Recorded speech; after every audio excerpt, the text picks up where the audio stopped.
어제 4일 윤석열 후보와 한동훈 검사가 이명박 전 대통령의 소송비를 대납한 현대자동차와 관련해 검찰 수사를 무마해줬다는 충격적인 증언이 나왔습니다. 소송비 대납 사건은 이명박 전 대통령 재임 시절인 2009년에 BBK에 투자한 140억 원을 회수하기 위해 김경준 전 BBK 대표를 상대로 한 미국에서 소송을 진행되었고, 이 소송을 대리한 미국 법무법인 에이킨 건프에 삼성과 현대자동차가 MB 변호사 비용을 대신 내주었던 사건입니다.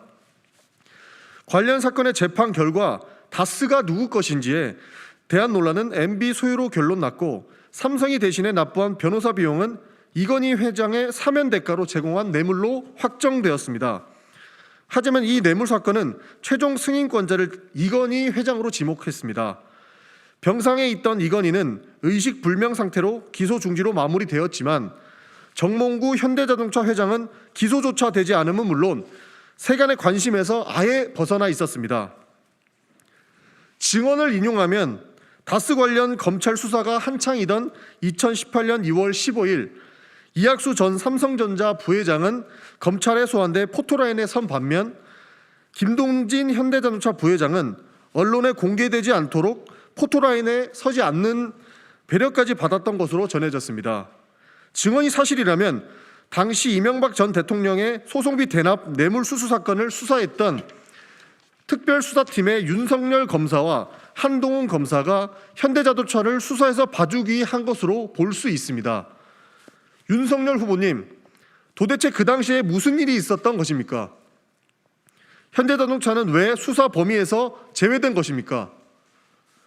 일반적인 상식으로는 이해하기 어려운 일들이 자행되었던 것은 아닙니까?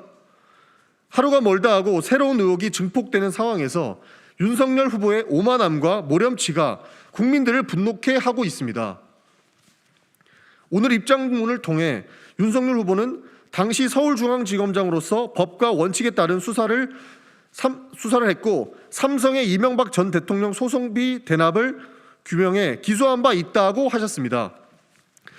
그런데 똑같은 대납 기소 사건에 왜 삼성만 기소되고 현대는 불기소된 것입니까? 국민들은 이해가 되지 않습니다. 이게 어떻게 공정과 법리주의를 지킨 그런 일인 것입니까? 문제가 안 된다면 현대는 왜 불기소되었는지만 밝혀주시면 됩니다. 말은 청산유수, 행동은 이율배반적인 윤석열 후보는 진실을 밝혀야 합니다. 거짓은 거짓을 낳고 은폐는 또 다른 은폐를 낳는 것 아니겠습니까? 당시 수사를 담당했던 윤석열, 한동훈 검사는 이제 수사 대상에서 벗어날 수 없습니다.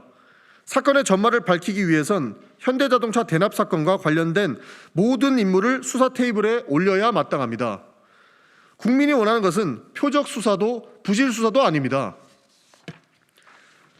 국민이 원하는 것은 오로지 진실 규명뿐입니다.